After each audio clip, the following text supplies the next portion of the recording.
Yeriniz belirlenmiştir. 5.000 ton geldi.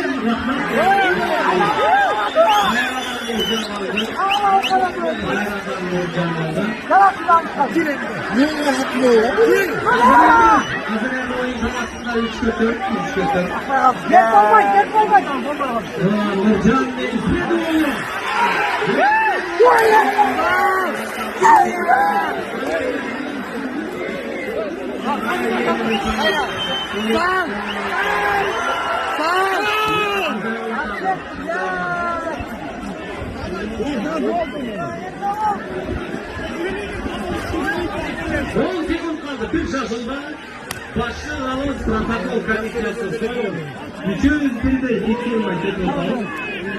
Kazanmalı kim? Yani Kolumun oldu. Kolumun oldu.